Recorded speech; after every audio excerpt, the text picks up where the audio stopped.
Yeah, so this will be the hopefully the first in a series of cultural story shares, and also we want to make it an opportunity to highlight some of the work that the Lenca diaspora and Lenca within the Managuara region are working on. It's for Mm, cultural reconnection yeah. and recreation of regeneration of the Mm, culture. So it's my pleasure here to introduce Leonel Chavez, Timanualique of our region, Managuara, and he's calling in from Australia. And thank you for making the time and for helping us reconnect in this medium that's almost magical, right? yeah. We're in so many different places, and it's allowing us to do this work because it would be very Mhm, hard without this medium. So I'm grateful for that, and I'm yeah. grateful for you, Leonel, for coming here today. Yeah. Thank you. Thank you very much. Thank you, Roberto, for coordinating this. Thank you, Hmm. Andy, for making time to have a listen to what we're going to talk. We're going to keep it to the time allocated. Um, I think you said a word that is so important to remember, that we are not actually reverting back to ancient archaic times to become what the cutting edge of us was at the time. We actually um, trying to regenerate based and build on what it was and in what we are and what we are becoming at any moment in time. And today, I think it's very useful to talk about, because it's October, November, and the day of the difuntos is coming back. Every year as part of the cycle. I think we agreed to talk about what was reconnecting through food. Sometimes we reconnect through dance, through painting, through weaving, through words, through language. Another avenue is through food, and I think most people coming from homeland, they have this, even though they don't know why. But before they became evangelicals, for example, they used to do these things.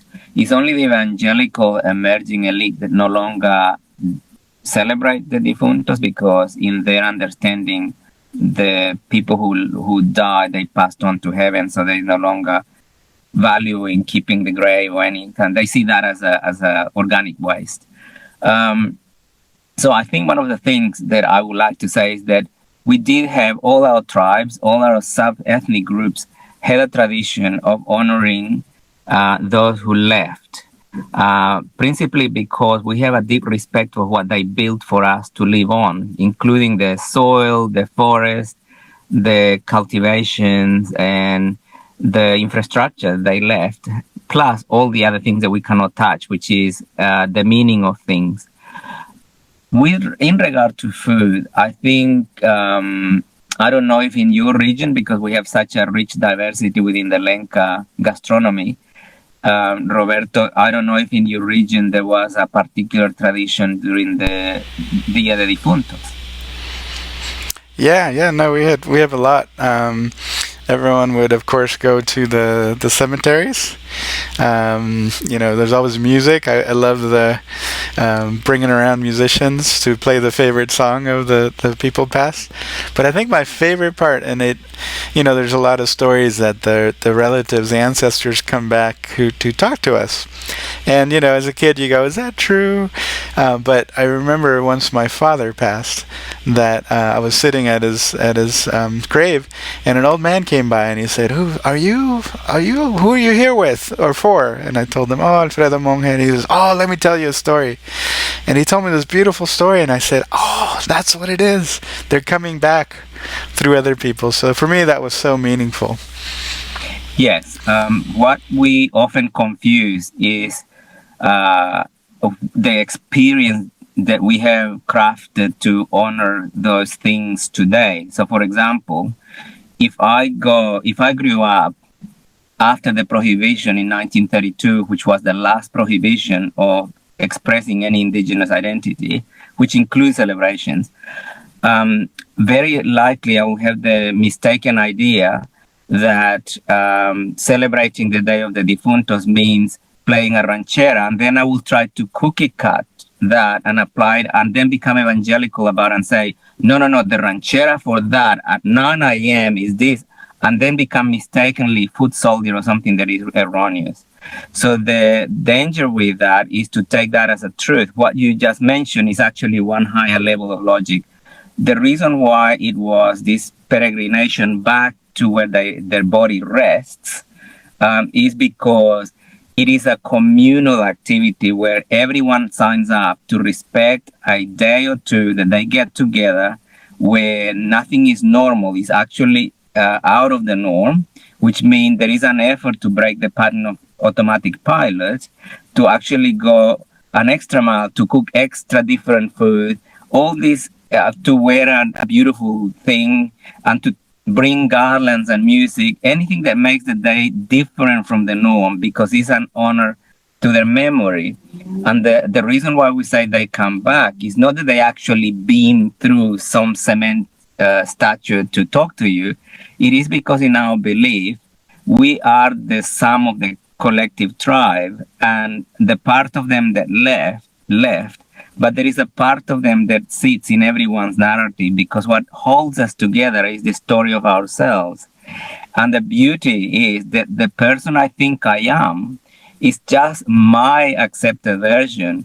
When I die during the wake, everyone will expose the most dreading secrets that you never said. And that's part of the layers of who you are, because you only have control of the version that you subscribe to. The community owns the rest of you. So when we have the Year of the Defuntos, is a recommuning and re-encountering bits of you that we may or may not know. Now, with food, if we were to turn to food, in the tropical region, this is disregarding the ones that are too high, the landscape, because Manawara has peaks and flatlands. So what happens is every culture had treats, and we didn't have caña de azúcar. So there is a big mistake. We didn't have caña de azúcar before the Spanish came. We used to use chumelo honey, which was the royal honey for us. And it was just like the black swan in England is owned by the Queen. The Queen is the patroness of all swans anywhere in the kingdom.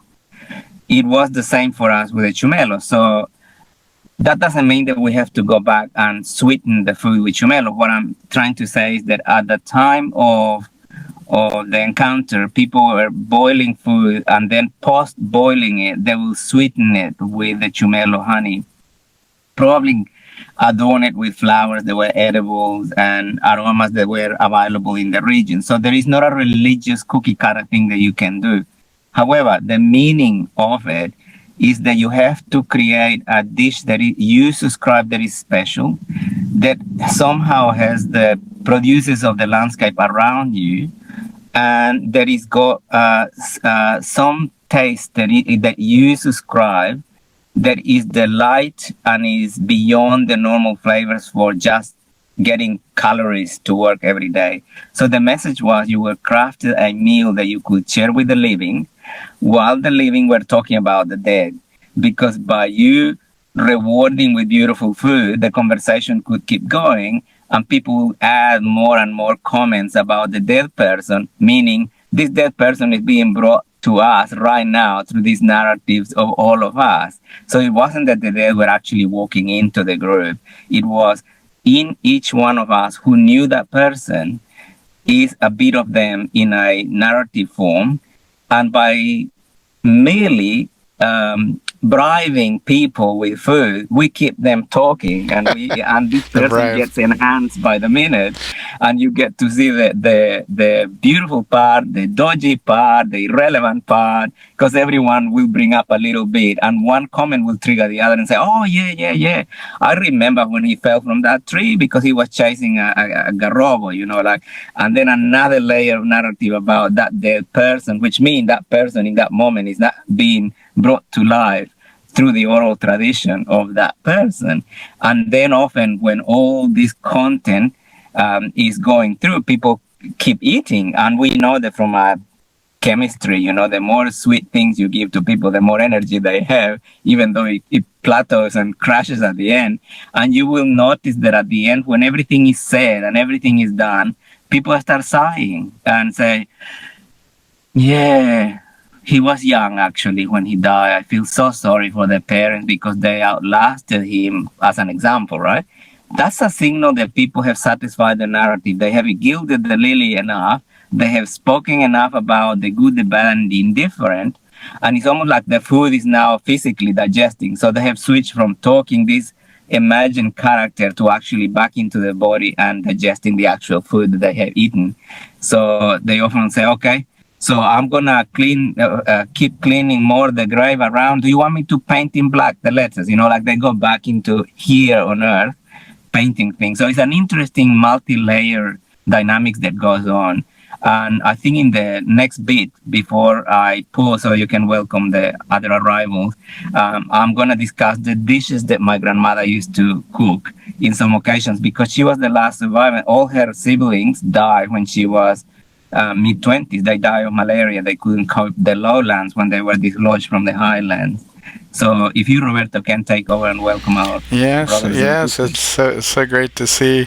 Rebecca, I'm wondering if you have a word of gratitude coming into today. Word of gratitude, well, just to be here, just to see who my community is, because I feel like I'm in so much. I was telling Roberto this the other day that I feel so much that I'm in a silo, and I only have my children, but I'm their teacher. So I'm grateful to see your faces. Oh, welcome. Thank you for putting your words in. And yeah, we were just we gave gratitude for this medium. It's sometimes we criticize technology, but it does allow us to connect in this way. So thank you, Jill. How about a word of gratitude from you? Well, I guess I can mirror everything that I've got there that you've said, and also, I guess I can say that I'm glad that even though I've lost like my job and everything, I still have a place to stay. So I guess I have a lot to be grateful for. Mm. So yeah. Well, thank you and welcome. And then Andy. Thank you for inviting me. Oh yeah, of course. Yes, hello. I am. I guess in this talk right now, something that was mentioned was about soil and giving gratitude to the soil because that's something that our ancestors left behind. So that's something like shot an idea in my head, or it just was very. It spoke to me, I guess you can say. So I'm really grateful for soil, and I'm really grateful for the sun and the clean air now because we've been having fires. And the sky has been dark. So I'm just really happy to see the sky clear and just be here with you all. And please excuse me driving. I just got off of work, but I'm so happy to see your faces as well. And I'm so happy to, be together with y'all. No, thank you. Thanks. Oops. Thank you for putting your words in here and all of your work. So yeah, like I said, we'll bring it back to Leonel. Do you want to say a word of gratitude? Yes, I think one of the greatest points of gratitude that I can make is the fact that we can convene virtually and have a little bit of a line of sight that we still exist. The other thing is for the courage that everyone has to continue maintaining, if not growing, their own self-leadership. And as Rebecca was saying, typically like Lenca women, because we were always a decentralized system which got ups and downs. Women had to because they give birth to a tribe. Men don't, so they can choose not to leave. But women cannot do it because when there was no contraceptive, they all had to become mothers at the time. So they had to actually find themselves having to lead a tribe. So by default, they are tribe leaders. And somehow they shape their own tribe the way they see fit. And later on, then as these children grow up, then they start finding their own best fit within the meta tribe. That's not unusual. That's actually been the default modus operandi of the Lenca, Maias, and Pucaras throughout Managuara, because often the girl married with a different tribe, so they have to somehow fit their own traditional bundle without hurting each other. And so there was no formula. So I'm very grateful that you still are able to cope with that without a pattern that is described for you. I think going into the food tradition, the food tradition was very important because every community around Managuara pride themselves into what they had to offer. In addition to our languages, we have our cuisine, and even after the colonization and the prohibition, El Salvador still has a huge diversity of names for the same food. Like I am surprised how different in some of the region, the same food that we call something in the east will have a different name in the center, in the west. And it doesn't make it, this is how you say it in Lenca, because Lenca, there were at least 25 different languages that slowly have sort of drifted. So there is no such thing as in Lenca, you say this for this dish. It'll be like more like in Lenca from that district, they seem to have called it this way. And the reason will be because it will be a reason why they gave that nickname to that dish. But in layman's terms, you have the ayote, which is the core product of the Day of the Dead food. Ayote is fleshy, which means it can be eaten by most people. It has very little reaction. People who are reactive to flowers and things like that still can eat it. It's easy to boil. It's big. You can feed a lot of people. The ayotes that we used to have were very, very, very big, like 10 kilos, massive ayotes.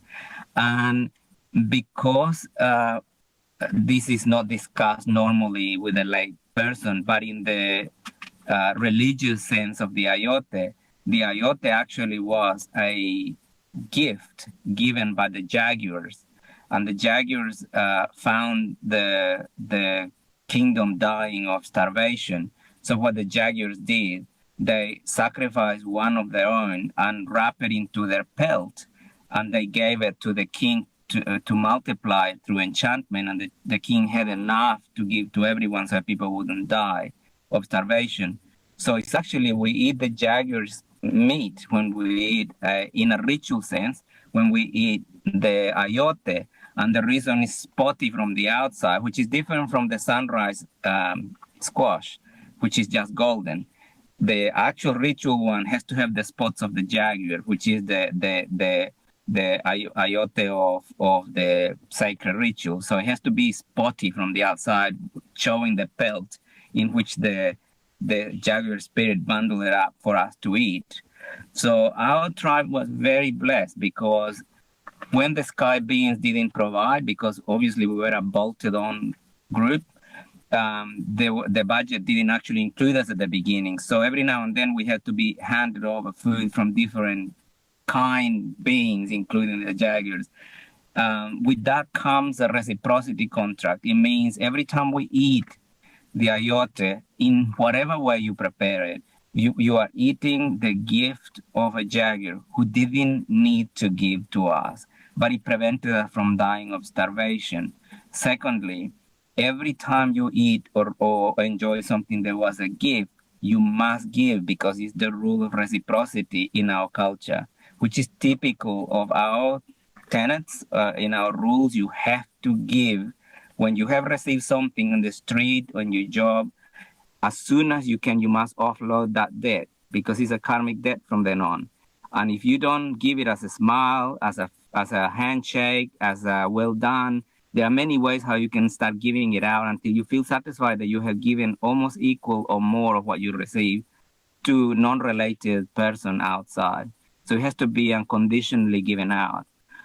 Now, when you think about it, when grandmother used to boil, because we were so poor, we actually had no money. When she used to boil these ayotes, she would cut them in rations that were decent enough for you to have one piece in the plate. and we didn't have forks or knives. We were very poor. But how you eat is up to you. There is no rules. But it should have the cape of the jaguar outside, the spotty bits. You can garnish it with whatever herbs your spirit feels happy. That is absolutely nourishing and fabulous and appetizing, enticing to all, including kids. It should be a communal ritual where kids and adults can eat it because it's got no bones, no pits, so it's safe even to mash it a little bit for the babies to taste. It's mostly husk, like you can eat it and doesn't actually pack into intestine. So it's got so many goodness in it. And if you can dash it with actually natural bee, honey bee, you pretty much are touching all the art because honey means the joy of the flavors of this world. Is the epitome of the flavors of this world, which you cannot have when you passed away, when your body is decomposed. So I think one of the things that we have to remember is that you have to have in the plate the flesh of the jaguar because it was the gift. Secondly, we are the jaguar kids, so we must remember that gift. It's a reinstated our identity. We are not, even though we have Jewish, Arab, Castilian, and all kind of DNA in us, in many of us, we subscribe in that day to uphold the tradition that focuses on that particular branch to honor the dead. Now, when you think about it, when you go out of your day to put a calendar day away from the norm, when you go out of the way to dress yourself up in something beautiful that your ancestor will look at you and say, "Oh, isn't that sweet? You are wearing the thing that I used to weave when I was a baby," or you are wearing something that I would have loved to make for you. So you are charming the ancestors and saying, "I'm proud of the trinkets that you used to make." And when you, in addition to that, talk about them and you give food to others and you bring people in a temporary tribe to talk about the dead in their honor, knowing that they no longer help you to look after the kids, to clean the house, to cook for you. What you are actually doing is allocating one very important part of your material time to waste it in honoring the dead, if we were to see it from a productivity point of view, so that you invest in this intergenerational and transdimensional thinking and giving to someone who cannot pay you back, which means the ultimate kindness. It means the ultimate gesture of non-transactional relationship that we have not only the right, we actually have the privilege to say, I have still a connection transdimensionally, not actually banking that they are going to give it back to me when I'm in trouble. Actually, it should be beyond that. It should be beyond transactional contract. It should be like, by me being a branch of them is now my honor. I bear the title of the honoring one to those who were here before. It's almost like the ultimate knighthood that you enact once a year for the dead, and you do it in your own way. It doesn't matter. I said this in the previous session. It doesn't matter if you put food from Mexico, from other places, cow's milk that came from Europe no long ago. You can put whatever you want, as long as you get now teach the next generation the actual core, the skeleton of this meal come from my ancestors and is made of this bit in the plate, this bit, and this bit done in this way because of blah, blah, blah, blah. That's important because otherwise you end up with the identity in El Salvador, where the Torito Pinto is the height of culture, where the folkloric dances with Andalusian dresses is the height of culture. No one explained to them that that was a filler, a bookender, while the prohibition was going on, so that people could disguise themselves into peasant-like from Europe, so that they could do some of the things that were allowed, just to signal that they were not really dead. But people forgot to explain to their kids that was not the legitimate thing. So now we take the dancing Indian with the hands tied behind with a little calico dress with no embroidery, with no symbolism of their own genealogy, as the epitome of being indigenous, which actually is the worst moment of our indigenous, is the icon of the defeated, whitewashed, hand-tied, drop your eyes down because I am your Lord and you should not look into my eyes kind of look. And yet we highlight it because we fail to pass the narrative. Objects for object's sake, I as a ruler of the culture have no interest in it. It's like the Catholics, they go to church and they forgot why they do things. They become trapped in a ritual for ritual's sake. Whereas I believe that you can do very little, but as long as you pass the narrative, which is the more important, other than the trinkets, pass the narrative, the words are the most important. Narrative is what holds human identity individually and collective identity together. People will give their lives to live a narrative. Our ancestors were not a written culture. Our ancestors didn't paint canvases. Our ancestors didn't dance el torito pinto, carbonero, or las cortadoras de café, because that's very recent worldview. They have their own quirky ways that they were constantly trying to honor their world that they left behind, to enhance the world they have at hand so that it was viable and attractive and they could attract other people to join them. And also planning what seeds they were putting in the brain of the new generation, that they knew the world was changing, because if there is one culture that knew that the world changed dramatically, it's ours. We survived the Ice Age, and that don't ever forget it, because to survive the Ice Age means that we had to pivot, and potentially we dropped probably 90% of who we were as a culture and adapted to a new one during the Ice Age, and then have to do it again when the thawing of the ice sheet flooded most of our coast and drowned all our cities on the two coastlines. So we have been pivoting many times. Food is one of those things that wherever you go, you make nature your friend, pick what you can eat and invent cuisines, name them and wrap them in a narrative that you decide that in your family, in your neighborhood, will be the best version you can create to honor those who came and who work for us and who build for us. And now it's our job to do the next layering, building, so we hand it over to the others.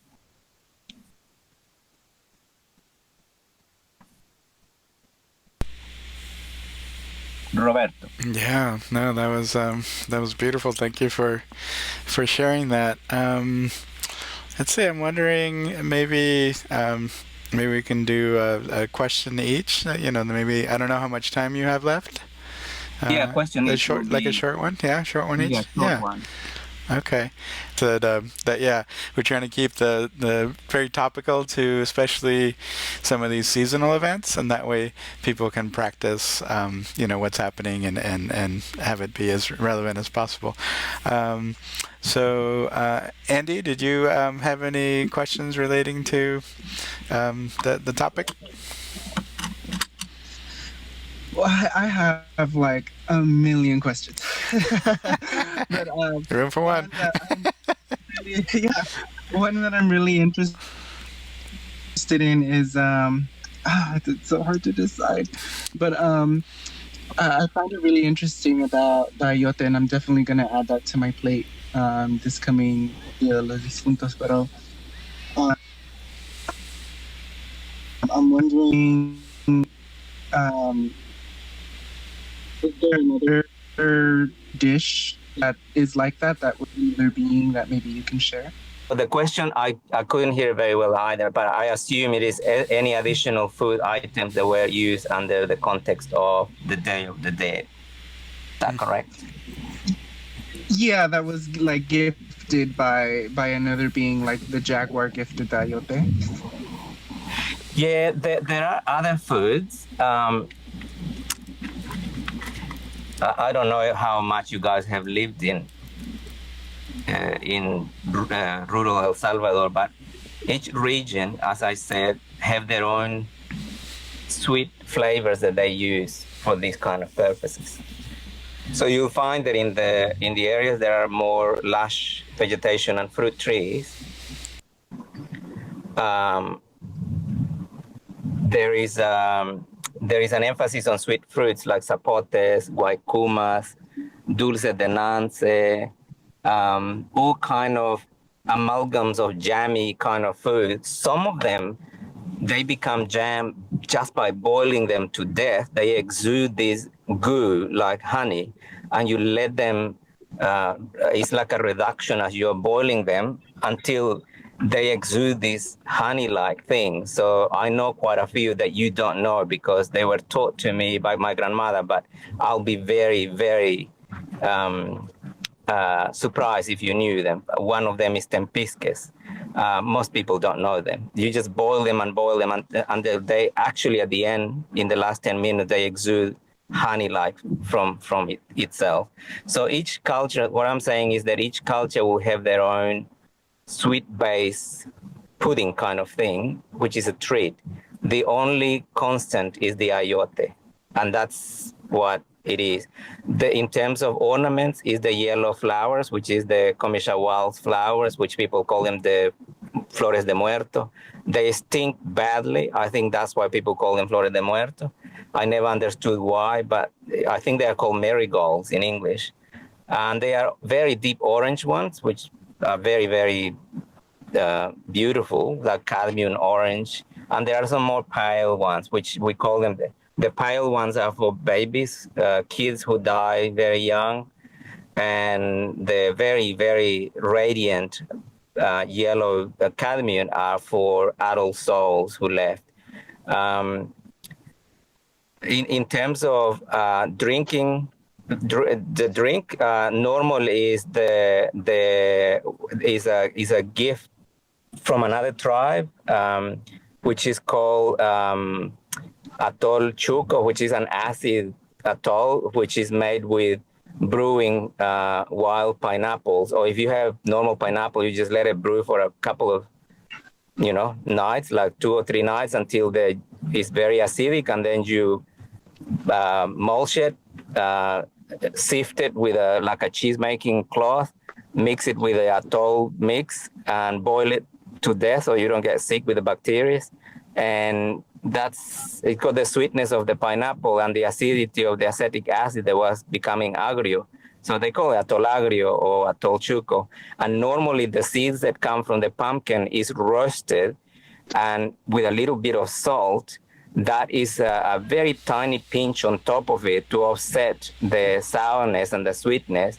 And it's called tiste, el tiste on top of it, or pirire. Depending which part of the Lenca world, they will call it pirire or they will call it tiste. And that's a garnishing of the seeds. Once you use the flesh, the seeds always are put to one side. In the ancient time, the seed of the ayote used for the thanking the dead will be left as the best chinaste seeds. In other words, the seeds for the planting of the next plantation of ayotes for the next year, because it was supposed to be blessed and they were blessed by the dead. Therefore, they will care of the milpa. These ayote matas will create like fertilizer for the soil, and they will be like guardians. Through this squash, our ancestors will have goodwill in the plot of land where we'll plant our next crop. So there were all these layers of meaning, but for the purpose of this, if you have a sweet thing that is known in your region, that means sweet palates and thankfulness, and you have some fleshy things like ayotes or squash if you can't get the proper jaguar ayote, and you boil it, you garnish it with something beautiful, you eat it, you share it with your tribe or your community or your neighbors, and you visit a place of the dead, and you clean the grave, repaint if you have to, take the weed out, leave some token bit of ayote there, and you pretty much are ticking all the boxes of the ritual. Ideally, it should go more than just the ritual. Ideally, it will be a time for you to be thankful for being alive, be thankful for having someone to communicate with, be thankful to be a guardian of such a wonderful heritage, and leading by example of what the next generation may opt to do. They don't have to do it, but you are role modeling what it can be done to honor the dead. So it's got many implications for processing grief in the future generation as well. Next question. Great. Jill, Jill, did you have a question relating to the topic? I don't know. I guess it's really, like, I'm really far away from everybody right now. Like, I'm on the East Coast in Maine, and like I've tried to get some of the fruits in like a superstore around here, and like there's nothing. There's like really really bad plantains, so I'm thinking I'm probably gonna have to do something with what the local tribes have here. That's a good idea. I guess it's probably more of like my own processing of things, but if you have any other suggestions, I guess that's my question. I absolutely, I completely understand, because in Australia is an island and it's got the most draconian laws. You cannot bring anything that can be swallowed. Has to go through a nuclear facility with cobalt rays, and you get released a week later, pretty much dead. So we lack all the tropical. I am amazed in the United States, you guys that can completely bolt into through the borders with a truckload of cheese or something. We are not allowed to bring anything from anywhere in the world. So I absolutely agree. It's not as tragic as here, but at the end of the day, if you go back in time and you go to our Toltec friends in the Gulf Coast, or to us in Managuara, they were eating completely different things, because those products were not available during the Ice Age. So let's not get too hung up into the actual trinketry. So the message is, there is something in your heart that is more than the trinkets you put in front. If you're going to do the liturgical part of the ritual, yeah, you can have some kind of squash that you physically eat, reminding you that you belong to this world still, and that you cherish this world. And if you can cherish it with other tribes, fine. Or if you go to the other tribes and they have their own quirky way of doing it, you're still communing with this world in remembrance of the other world. The other way that we got around that, because remember we have is a very complex federation of kingdom federated with a lot of unusual people, is that we allow people to do their own things with key components. So if you can do a little, so the word in Spanish now is composturas, and composturas are highly independent and what do you call, unique. They are bespoke by the family or by the person composing the compostura, and they make the little altar somewhere that they think is special for that day or two. And then they put little things that demonstrate the inner well intentions towards the dead and the part of themselves that is going to die as well. Because in our belief, death is like a baby in our bosom. And every day we die one day more, because our life just lost that day. So we die every day until we finish dying on the day of expiration, which is different concept from the other tribes around Mesoamerica, who believe that the Day of the Dead is actually a day. In the Lenca system, we are living and we are dying. It's just that the spectrum is moving from one end to the other. So when we honor the dead who passed, who went, we are actually also honoring the part of us that's been dying every day, because part of us dies every day. Which means that if there is a flask with life liquid, every day a drop of that life force is gone to the other side. So do what you have to do. If you want to keep, if you, I'm not sure if you and I talked the other day about that you have ancestors from the Olmec, I think, system, or Toltecs. Regardless of them, they also were part of the Jaguar aching sort of similar houses throughout Mesoamerica, who very likely ideologically linked with the Jaguar houses of Managuara.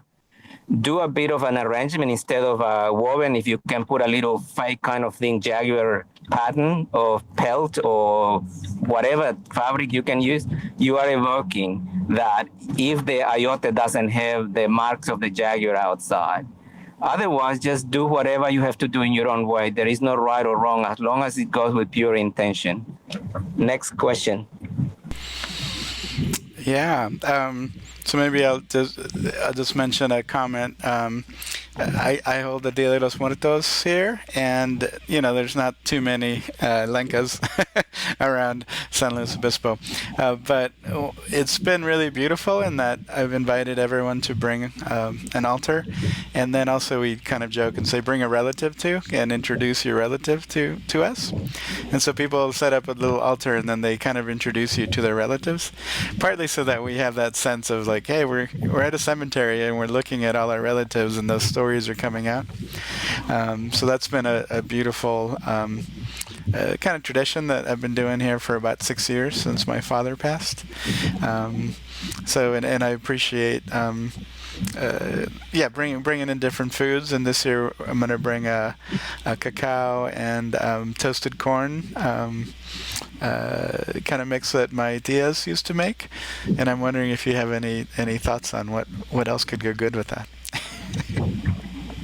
Yeah, I think with any drink, particularly those who come from the Managuara Belt, which is the eastern part of El Salvador across to Choluteca and all that area where it's very dry, there is a lot of cutuco trees. So if you can do horchata, that's a nice, refreshing one.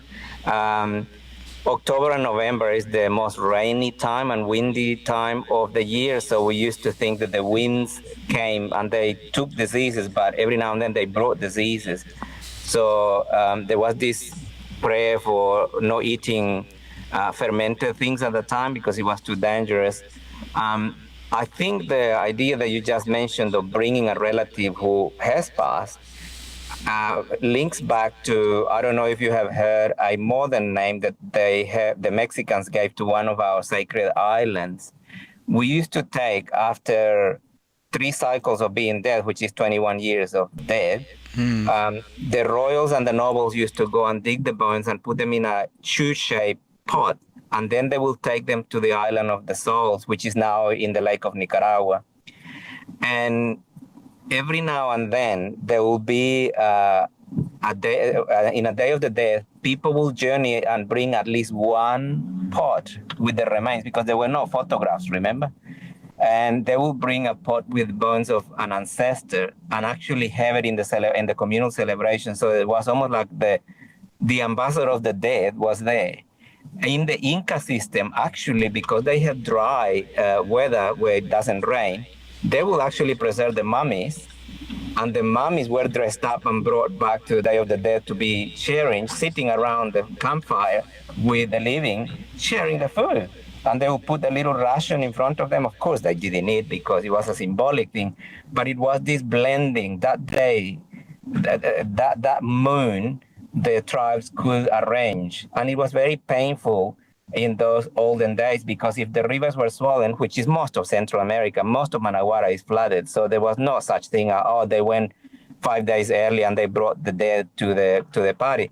This is why every village had to cater their own thing, because all creeks are lethal. If you jump into one of those creeks, you get crushed by rocks going down. So the idea that you have to have a centralized Western kind of temple and you have to do that didn't work for us, because our landscape is way too difficult and dangerous in October and November. So bringing a photograph is a modern, beautiful way of ticking that box. And talking about one noble quality that the dead taught to the family that still is enacted in the family and kept alive, it'll be a nice way of topping it up. Any other question? Maybe Rebecca, did you want to do one that was more for the topic? Yeah, I wanted to clarify. This is actually a question. I'm grateful for the space to ask it, because I've been wondering about spirit plates. I do them occasionally, and I wonder what our tradition is about how long to leave the spirit plate out and how to dispose of it or eat it. Yes, the rule of the food that is offered to the dead cannot be eaten by the living. So if you have segmented one dish, normally in the olden days was put in the roof overnight, on the roof of the house. People will put it bajo el sereno. They used to say under the dew. And the dew was the breath of the dead tasting the food. So the night dew. So anything that's been touched by the breath of the dead, meaning it's been sitting on the roof or on the garden outside for the dead, then when they have eaten it, you properly dispose it normally on the dig a little hole near roots of a tree so that the tree can eat it. Because trees can eat the food that the dead have eaten, but humans are not allowed. So is animals. Animals can share at night the food that is being put for the dead, because could be that the spirit has taken the shape that night of a possum or something, and is coming to taste it. Or the dead has brought friends, night birds, insects, all kind of things. They have shaped themselves into that shape to come and taste it. Anything they have graciously left then has to be put on a garden or something, so it becomes part of the earth, the soil, where actually the body of the dead rests as well. So in a way, they have left something so the Mother Earth also can eat some bit of the food. But it's actually a taboo. It's actually a incredible breach of the rules. It's like a sin to eat it back, to give it back to humans, and it cannot be.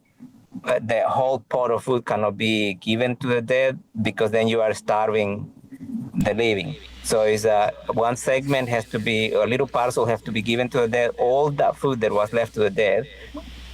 I get so shocked in El Salvador when I see that people grab food put near the crosses and things like that, and then they eat the mangoes and things like that. I think, whoa, dude, you actually are not allowed to do that. In the true sense, but because they actually have no idea what they're doing, it's probably fine. But for us, for me, it would be incredibly sinful to do that, to steal from the food that was allocated to the other world. So, does that answer your question? Yeah, and we do, like you said, we do like the little pieces, so it's also, like you said, not wasteful, like not 10 tamales or something. but a little taste for the relatives. Right. Yeah, that's right, and that's been my criticism with the Lenca, the neo-Lencanization in Honduras, where they boil a bucket of eggs, they put 20 tamales, and they put 2 bottles of liquor and all these things in the compostura, and yet the kids are starving. That's actually as sinful as eating the food of the dead, because you are not actually doing the reciprocity justice. You're actually starving your tribe to feed the dead, who then can be blamed for stealing the food of your people. So you are forcing them to be in a non-equitable relationship with us, which is bad for them. So we need to be responsible in that kind of ritual development and ritual implementation. Yes. How are you on time, Leonel? We are just about to arrive to our next location. Thing. Okay. We have 5 minutes. Okay. All right. Maybe Shay, did you have any question? I know you didn't hear the story, but it's about, the stories of food and reconnecting with our ancestors. Any questions that you might have? You're on mute still.